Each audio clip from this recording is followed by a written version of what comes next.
Welcome in to the Bro 4 Squad podcast, where we are just a bunch of bros drinking beer and talking movies. I am your host, the Mayor Jeff Hornacek, and this is our review of Cocaine Bear. Thank you guys so much for checking us out. Joining me today is our legal counsel, Ronnie Cycli, and the American hero, Nate Thurmond, to review this film, as we do all of our reviews, using the 5 Bro 4 Squad criteria, which is the acting, the story, our favorite scene, the impact of the movie, and then its rewatchability. And before we get started with the acting, I'll at least just say personally, I think Nate Thurmond actually is definitely going to echo this sentiment, though. This was one of my most anticipated films of the year. So, Nate, how about you? This was on your most anticipated like 2 years ago before it got pushed back, if I remember. Yeah. Yeah, I don't even know how this popped on my radar, but when it did, I was immediately drawn in. It being like a true story. I was interested in Elizabeth Banks being the director, and the cast was pretty unique with Kerry Russell, Ray Liotta, and a bunch of other people in it. And we get some surprises too with some cast members that we'll probably talk about. But yeah, I was super pumped for this, and then it got pushed, and so that just added to the anticipation. Just a little tease, like, oh, you want Cocaine Bear? We're like a cat, and they dangle it like a little. Give it to me. All right, Cycli, how about you? I guess before you get into acting and cast, your thoughts before we went into this movie. Obviously, this seemed like something built for us, like a ridiculous premise with based on true events that could just totally go off the rails in all the right ways. Yeah, it's the kind of movie that we like, why we love going to the movie, right? We shut off our brain, watch something absolutely ridiculous for an hour and a half, and just enjoy ourselves and go home, and we don't have to think about it. We don't have to debate about it, right? Like, I almost thought the movie's problem was it took itself almost too seriously. Oh yeah, I'll definitely get into that. A little bit, yeah. Yeah. We'll get there. So acting, cast, Ryan, we'll go to you first. Like, this is, I would say, probably a comedy at its heart. I don't really know what other genre it would fit in, although there are some emotional beats. But the cast, I think the best way to describe it is like you have a couple like lower tier, maybe A-listers or B-listers, but there's a lot of really good role players in this thing. Yeah, I mean, first of all, I think O'Shea Jackson Jr., who's Howard, kind of stole the show. I thought a lot of the actors took this role pretty seriously. I thought his relationship with Eddie, who was played by Alden Ehrenreich. Yeah, and I love their rapport together, and as it developed throughout the movie, I thought that was hilarious. I also really enjoyed, I think her name, Margot Martindale, who's never been a huge actress, but like she's always been such a character. She's in so much shit. She's in so much, and she's quite a serious actress too. So I love. I feel like they had half the cast of the Americans in this movie. They did, yes. Basically, yeah. And I just loved her in this movie. I thought she was hilarious. I thought she stole the show. I thought, honestly, the bear was the best part, but she was one of my favorite people on the cast. That, you know, while the bear wasn't on it, and then Isaiah Whitlock Jr. I thought, you know, his relationship with his dog that I know we'll talk about. I loved him. I thought he was great in the movie. Again, characters that I think took the role like semi seriously to buy into making this a good movie outside of its ridiculous premise. Yeah, Isaiah Whitlock Jr. definitely has probably the least comedic work in this, but he's probably, maybe in terms of screen time, has the most. His teeth were a bit distracting. And I will say Scott Seiss, who I think he got, you know, kind of big. He's a comedian who got big on those hilarious IKEA worker TikTok videos. Guy. Yeah, one of the best internet videos of all time. Yeah, by far. And he did what I sent to you guys for this movie, of course. But yeah, I loved his 5 minutes in the movie. It was perfect. Short-lived. Short-lived, but iconic. Nate, how about you? Good or bad? Yeah, really, the acting, I enjoyed it. The one performance I wasn't a huge fan of was Jesse Tyler Ferguson. It was a bit over the top and hokey, but it played a role because it let Margot Martindale like shine in her role when she's trying to be like the crotchety old like park ranger, but then she's got the hots for this guy, so she's trying to play it cool.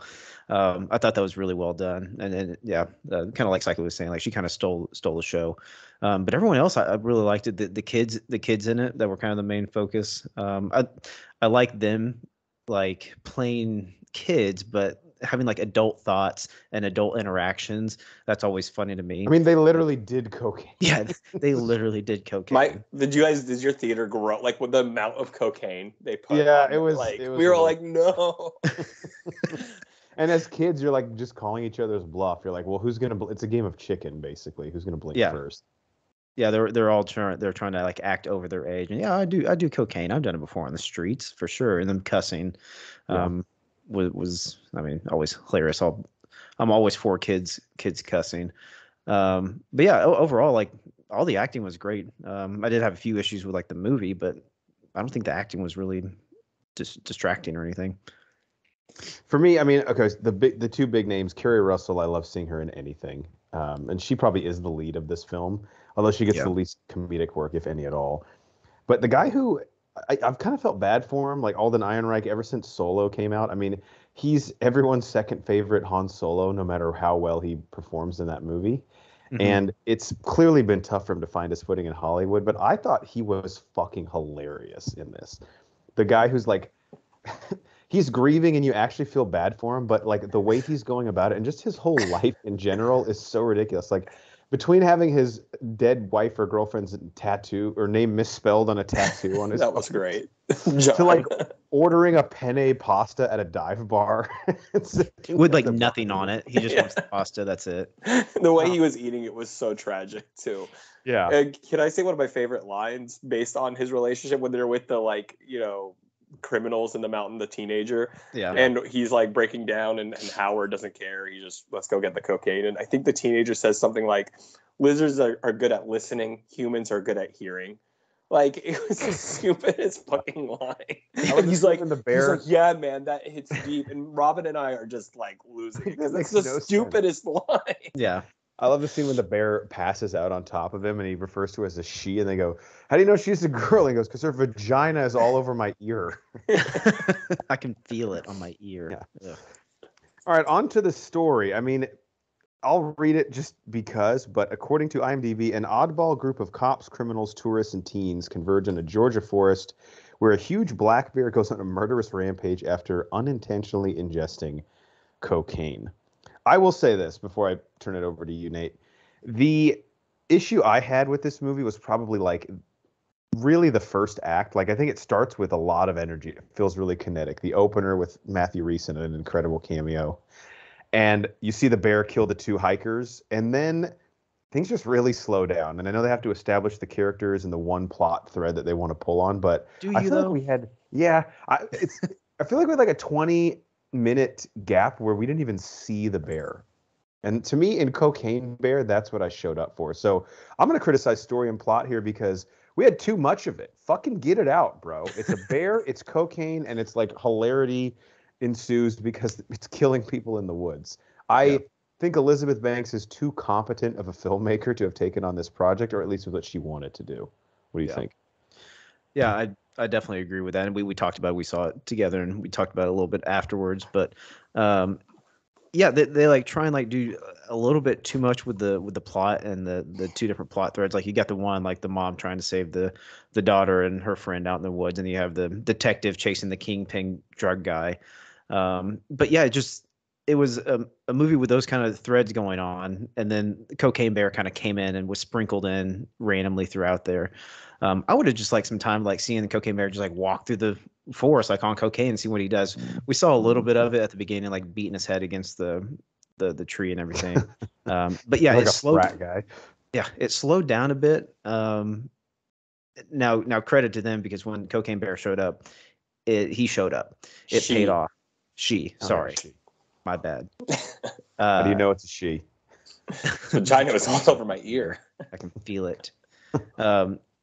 I mean, the kills in here were great. There were plenty of oh my gods and groans in the movie theater. Yeah. As what's that guy's name? Scott Seiss when his wrist just Scott Seiss' wrist just falls like off. At a 90-degree angle. Yeah, Ranger Liz missing, closing her eyes, missing, shooting the guy in the head, and we just see the full frontal of the brain exploding and the bear shaking it off.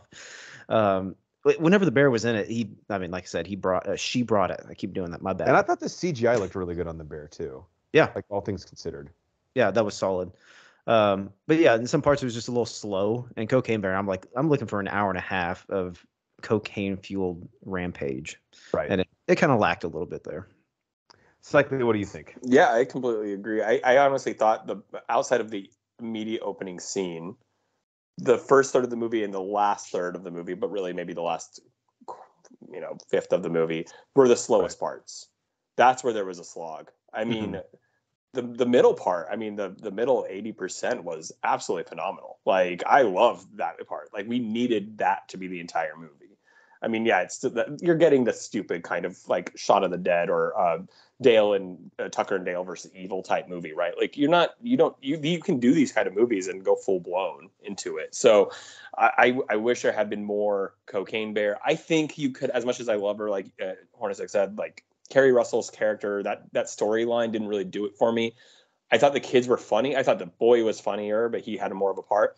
I think they could have just made the boy like the son of the grieving guy, and and he was going on the trip with them to like establish like, hey, we lost my mom, or the mom, and like he could have been the same kid who was just like foul mouthed, running off in the forest, doing something, maybe brought a friend with him, but like, yeah, I feel like you could have just still had that comedy with the children without the whole like, let's create the mother relationship emotional ordeal, because we didn't need that. Like, it's fine, but like this movie was just like, dude, let's just get fucked up. We want to see kills, we want to see just hilarity, and that's all we need. And the bear's nonstop pursuit of more cocaine. He's got a taste for it now.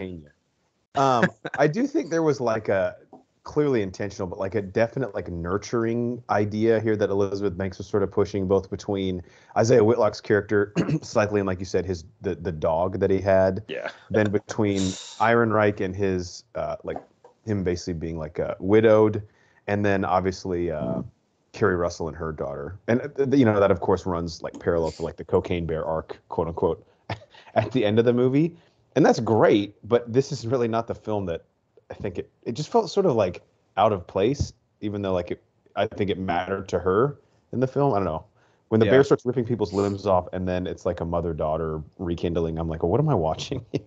Yeah, Isaiah Whitlock Jr. and his interaction with the dog, that actually was like kind of a stray from the Cocaine Bear part of the movie that I really enjoyed. It was pretty hilarious. It was small. It was subtle. But I think me and Horns were texting off pod yesterday or the day before about it, and the phone calls. I think I got the wrong dog. I was supposed to get a black lab, kind of a man's best friend kind of thing.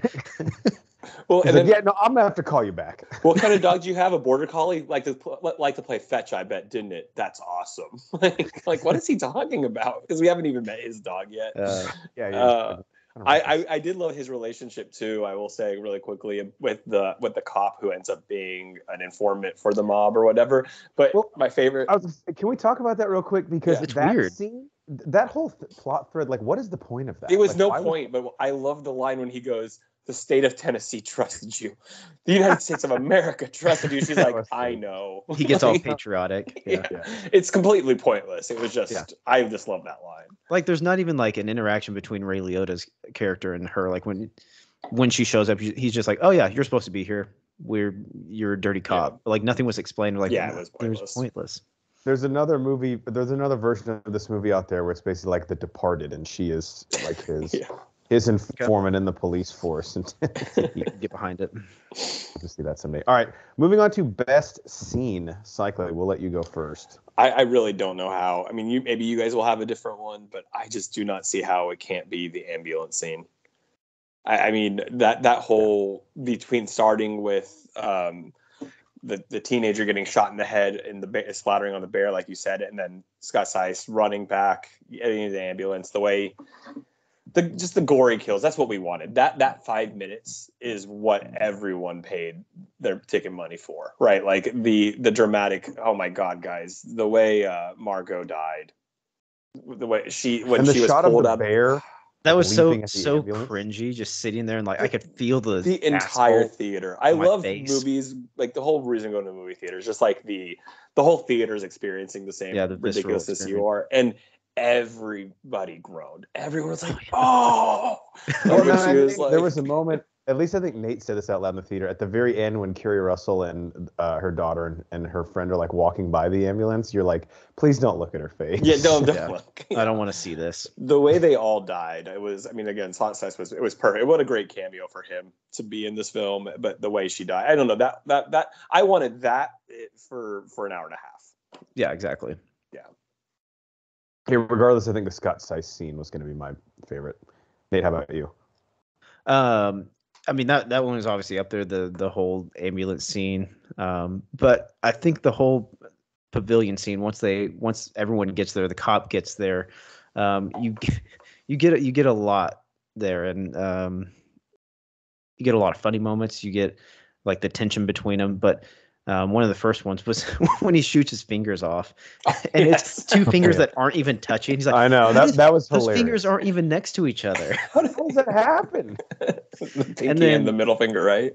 Yeah, and then they're just fueling the bear with more cocaine, and him sprinkling it in the air, and him just like, and the bear just snorting it up as it's floating there was hilarious. It was like a and then we also perfume commercial. got the great line of the vagina is on my ear. So that was a top scene for me. He's like, can we Yeah, call truce? so- Can we call truce? What does he have to get out of the thing? He's like, I'm going to put your fingers in my pocket. All right, I got your fingers. Yeah, And then when they get home at the end, he's like, they weren't going to reattach him. they weren't anyway. gonna. Yeah, it's okay. What about you? Mine was the one Cycly said, but just to be, add another one here. I think the most I laughed in the whole movie was the first scene where David meets Eddie as a reference, at the bar, and Eddie's like basically crying into his penne pasta. And they are so fucking stupid that like when the news report comes on, he goes, "Is that us?" He's like, "Dude, It's like, Jesus, shut the fuck up." what benefit do we have from you outing us in this bar?" And then of course they actually get. I love how that actually ends up biting them in the ass because they got like a random tip from someone at the bar. Like, I think I've heard two people confess to knowing about that cocaine. So, Ehrenreich just he was over the top, but he was still hilarious in that scene, and that was probably the hardest I laughed in the movie. Between him showing the tattoo and just the subtle comedic idea of him ordering like a fucking butter penne pasta at. Yeah, like you order a burger, you order wings, and he's Like, why is it munching even down on on the a penne. Yeah. And then what's worse is David ordered the same thing. Yeah, It's like, does that come with anything? No. He's like, I don't know. That was a Really good the time one. to ask me like what I came with my order. Yeah. All right, I've been looking forward to this category for a while for Cocaine Bear, and that is the impact of the movie. So I guess the two things we can talk about here. Typically, this is like, what will the movie's legacy be, or what's it going to maybe change with either film or spawn sequels? But this year is looking like it has some potential, I think, with comedy. So Cocaine Bear, at least for me, being like the first big comedy of the year. Nate, how do you think this will stack up at the end of the year? Obviously, it's impossible to tell what will actually be funny, but I've already seen some, even just like that movie Strays, looks like it has some potential. Yeah, did this meet your comedic expectations? And do you want to see Elizabeth Banks do more like this or more like Charlie's Angels? I would say I would be more inclined to see her veer away from something like this. Just because, like we said before, I think there was a little bit too much plot, in this for us, and not enough Cocaine Bear at times, and it kind of drags. So I could see getting away from this might be a benefit for her. But overall, as far as like impact, I could see this like becoming a huge cult classic with people. And it was funny. There were laugh out loud moments, but it wasn't like consistent like a top comedy that I would think. Like you get those really, really funny moments throughout the whole thing. I think that kind of happened because there were some slow parts and it dragged a little bit, and then obviously the bear coming in and killing people. Although there were some funny kills, it wasn't like that. It wasn't like laugh out loud. No, stereotypical like comedy that I would think of. So yeah, it kind of falls into the comedy thriller category, but I think there's more potential for funnier comedies out there this year. Yeah, I agree. Cycly, before you actually say your impact, just thinking about the ending, will we get Cocaine Sheep? God, I have to. They kind of teased it there at the end. They set it did. up to, obviously. Yeah. Yeah, I mean, I was actually going to kind of talk about that too and the impact. First of all, this sounds crazy to say, guys. I don't know why I'm saying this, and I shouldn't have. Going into this movie, I never thought I would say this. This movie could have been so much better. right? Like I don't have any expectations for Cocaine Bear, but why am I No. sitting there going, man, this could have been with it like could have easy been. fixes too. Yeah, like that's the thing. I'm sitting there going, no, it could easily become a cult classic if it had done all these. It could. I think a lot of it was like, I think the movie at the end of the day was just okay. I mean, we had fun, but I think it could have been better. I think there were definitely a lot of slog moments, but I can see this. I think it's going to kill at the box office compared to like what prediction. I mean, my theater was completely packed. Oh, I mean, everyone was into it. We went Thursday night and our theater was sold out. We had to sit in like the back row in the corner, which were still decent seats, but theater. But people are excited about this. I could see this becoming like the new Sharknado. 100%. You know, I could see shark cocaine. You know, just like they're just gonna figure this out, and like Hollywood will do, they'll milk it for whatever they can.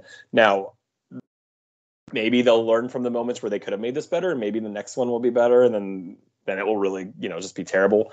But I have zero doubt that Hollywood's going to push this, and we're going to get more animals, if not, you know, maybe bear again, but Cocaine Zoo. Yeah, why not? Yeah, hell yeah. mob fight goes down at a zoo. They, you know, and then all the animals, all hell breaks loose. But like I said, I think the movie could have been better. I think the impact would have been stronger long term. I feel like Hollywood's going to run through this, and it's going to get really bad, and it's going to become kind of forgettable in a weird, like, be like, oh, remember they had that fun idea, and look what they did to it. Yeah. So we'll see. Now, the only thing I'll echo is, this was my dark horse candidate to be the Bros Best Picture at next year's Oscars coming in. And 5 minutes in, I was like, fuck, this is like 5 out of 5 potential.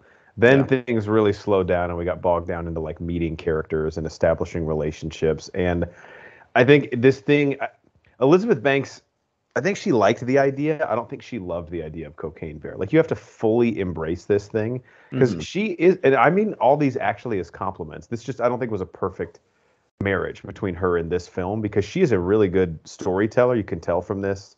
The film looked really good, especially on a low budget. It just wasn't the Cocaine Bear that I had been dreaming of. Yeah. That makes sense. Yeah, I completely 100% agree with that one. Yep. All right, tying in rewatchability. I mean, I guess this would be, I still think, a good commentary just because it's short and it does have some really fun moments. But Cycly, is this something you'll check out again when it comes to like streaming, or will you recommend it to anyone to go watch? Yeah, I think I would actually. Like, as much as I'm complaining about it, absolutely, this would be hilarious commentary. You have to go in with the right mindset. My wife and I went out to dinner right before, we were drinking, and then I got a drink at the movie theater. She's like, "Oh, I'm good. I don't need one." About like right before the movie started, after all the trailers and the people around us and the conversations around us, she's like, "You know what? No, I need one more drink." I was like, "Yeah, go." Yeah. I bet when she was like, "I don't need one," you're like, "Babe, it's cocaine." Yeah, I told no. Yeah. And you guys know for those of you who don't know my wife, she is a movie critic. Like, she is the toughest person for her to like love a movie. And she found Men in Black 3 unrealistic, right? So like, I'm like, I don't even know how for you, right? Yeah. And so I was like, the whole movie, I'm like, Robin Sparkles, this movie is called Cocaine Bear. You cannot like. So I was like, drink, have a good time. So I think we would watch it again. I think maybe I would just watch the middle parts again at the very least. Yeah. I would definitely recommend it though. If like someone came over and hadn't seen it and were like thinking of something stupid to watch, just like hang out and drink beers too, I'd be like, oh dude, we should watch Cocaine Bear. So I would watch it again. It would, again, the runtime helps it a lot. The runtime is very similar to the Bears experience, like Icarus, fly too close to the sun and then just burn out. So life is. It's a good analogy. Nate, how about you? Same question. I probably don't see myself watching this in the future. Just because like I said, there's so much in this that you don't really get a lot out of. There's a lot of plot that's just kind of superfluous, and there's not much there. I saw all the kills. I think one time through for me is good. But kind of like Cycly was saying, if like I have a buddy over or something and they've never seen it, we're just hanging out drinking, I'm like, I'll throw it on again. But just like by myself, I probably won't be doing it. I think that if you recommend this movie to people, you just, like Cycly said, if you watch the marketing, I think you'll be not sold a false bill of goods. Like, it'll be what you wanted it to be, but you'll have wanted more. You'll feel the left potential the movie. Like, man, I could have done a little bit more than what it had. And they did kind of market the greatest parts of the movie were like all in the trailers. Like the bear actually freaking out. Yeah. Okay. All right. Any last thoughts on Cocaine Bear? Nate, we'll go to you first. Just saying that sentence out loud is funny. No, I think we pretty much thrown out all the sentiments that I've thought of this movie. Like we said, could have been better. It wasn't terrible. It also had its moments that I enjoyed, but it was just kind of meh at the end of the day. We did have high expectations for it. I think people didn't understand that. Like, we've been looking forward to this one for literally almost 2 years, and only getting more excited when the trailer came out. Exactly. I do think this might be a movie poster that would be perfect in like a college apartment. Oh, 100%. Yeah. And also, can we just agree, one of the best taglines in a while, get in line. They nailed it. It's pretty good. Cycly, how about you? Last thoughts? Yeah, I think the real Cocaine Bear was the friends we made along the way. Okay. Yeah. The movie ended up being about friendship. Like, the very end, it was beautiful. Like, you know, I just like the relationship with Howard and, you know, but yeah. Nothing more to say about it. It is crazy that it's been 2 years that we've talked about it, but yeah. You know, a Howard and Eddie spin-off movie wouldn't be the worst thing in the world. I like they were funny together. Yeah, I could get down on that. All right, for the American hero Nate Thurmond, our legal counsel Ronnie Cycli, I'm the mayor Jeff Hornacek, and we are the Bro4 Squad podcast. Thank you so much for checking us out. Follow us on Twitter at Bro4 Squad. You can find us pretty much everywhere: YouTube, Apple Podcasts, Spotify, Amazon Music. If you type in Bro Force Squad as 3 separate words, and check out everything that we have ever posted, including our currently running countdown of the Bros top 100 movies of all time on our website, Bro4Squad.com. Till next time, we need to see if YouTube takes down this review because we said cocaine 74 times in it, roughly. We could see some copycats of other cocaine animals. Maybe someone just goes and